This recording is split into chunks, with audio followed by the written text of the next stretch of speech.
Really, really important issue, certainly in my state. And I just want to begin by, acknowledging what we all know, but I think it just bears repeating about the incredible, what I refer to as special patriotism of the Native American people and Alaska Natives who serve at higher rates in the military than any other ethnic group in the country. Think about that. It's really remarkable when you think about this is a group of Americans who, let's face it, have not always been treated well by their own government. And yet, generation after generation, they sign up to sacrifice, protect, and die for their country. It's unbelievable. I had the great honor, and literally as an honor of a lifetime, to be asked to speak at the Veterans Day ceremony this year at the National Museum of the American Indian on the Mall for the dedication of the really powerful memorial to American Indian, Alaska Native, Native Hawaiian veterans. It was great. Secretary of the VA came too. It was a fantastic ceremony. So I think this is a really appropriate hearing. We all need to do better for these wonderful veterans and their families. So let me first, and I'll just throw this out to the panel.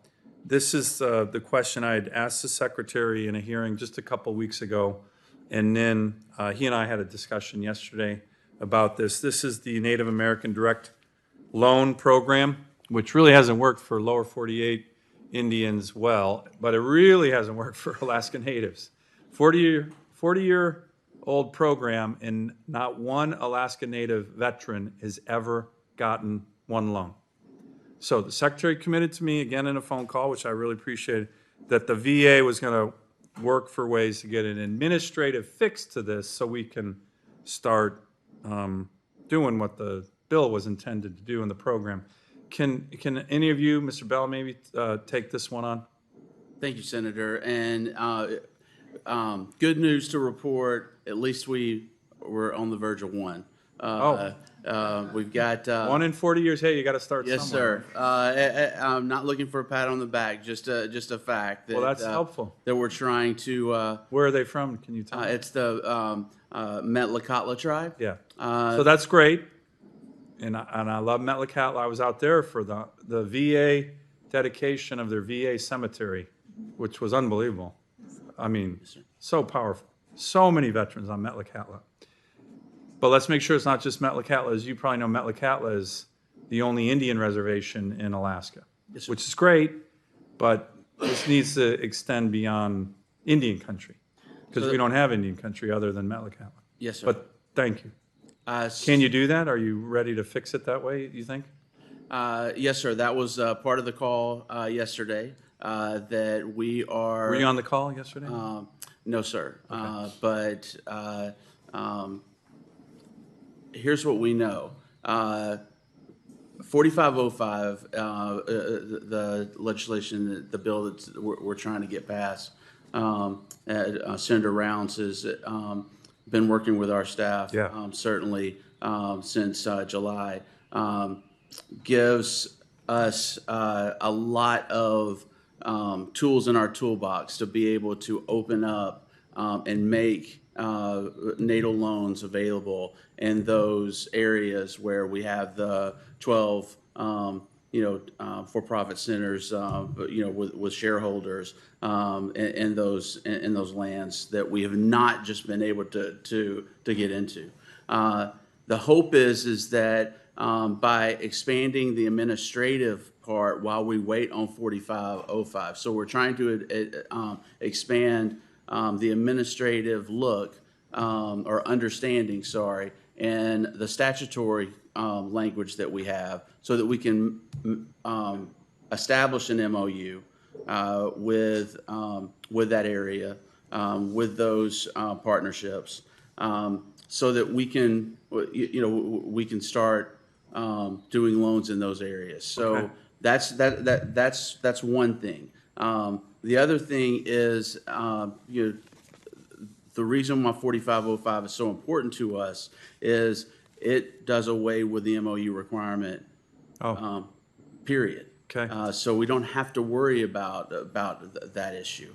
The positive thing about our American Indian, Alaska Native population is we're seeing that from a Native American housing standpoint. So if you look at the guarantee and you look at the direct loan, they qualify for both. It just Yeah. depends on what land that they're wanting to build or purchase or refinance. The number of guarantee loans continue to rise. Okay. In Alaska too? In Alaska too, yes, Okay. sir. So the guarantee portion of the program is growing. It's now, how do we get the direct loan program to grow along with it? And so hopefully that MOU requirement will help us do that. Okay. By lifting some of those issues. Okay, Ms. Secretary, you have time for one more question? So, well, look, we want to work with you on that. It's the Secretary's committed. I appreciate that. He said it in the hearing. He said it to me yesterday on the phone. We all know the end game, the end goal here should be Native Americans, Alaska Natives should be able to utilize these programs. That's why they were designed. So let me ask, we want to work with you on that. It's complicated in Alaska given our land status and ANCSA, but that shouldn't be a bar to home ownership from the VA if you've served and sacrificed for your country just because we have a different land setup. By the way, which was passed by Congress, right? Wasn't. So here's my second question, and again, maybe for everybody.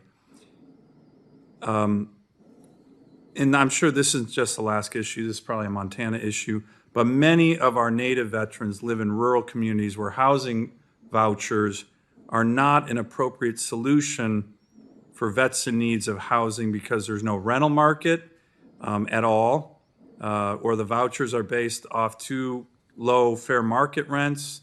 And these are actually in communities where there's not any housing, and there's often multi-generational crowded family homes. So how can you design a program that's not like, hey, this is the VA loan for that nice house in the city or that nice house in the suburb, but in a very rural community with very little housing stock, when it's based on rental vouchers that just don't work? And I guarantee you there's a problem in Montana and other rural states, not just Alaska, but there's a huge problem in Alaska. Any takers on this? Now I'm beyond the natal issue for other general VA veteran Native loans. Mr. Upton, you want to take Sure, it on? yeah, happy to take that, Senator, and appreciated your very thoughtful opening about the veterans as well. I really appreciate that. I care deeply about this issue. Yeah, For that it's reason. clear. Absolutely. So with regard to housing, the bottom line is it is significantly challenging, as you've talked about. We have a very dedicated group within VA focused on tackling homeless. And as I've talked to them and they do this work, there's a lot of things that they work to do with our tribal communities, but they often say the housing stock is a significant limiting factor. We have a tribal HUD-VASH program that works specifically on tribal lands with our tribal partners, and there's 29 of those that are in existence right now, and happy to share some more background that help with some of the voucher pieces you talk about. But there's a lot of work to do, and we would look forward to. Well, we'd like to work with you and the committee on this. It's just an issue that one size doesn't fit all in the housing market, and we shouldn't penalize Native Americans, Alaska Natives, Native Hawaiians who have this heroic record just because they live in very rural areas. We should design a program around that challenge. So we want to work with you. I think, Mr. Chairman, this would be a good area of bipartisan work on this committee as well.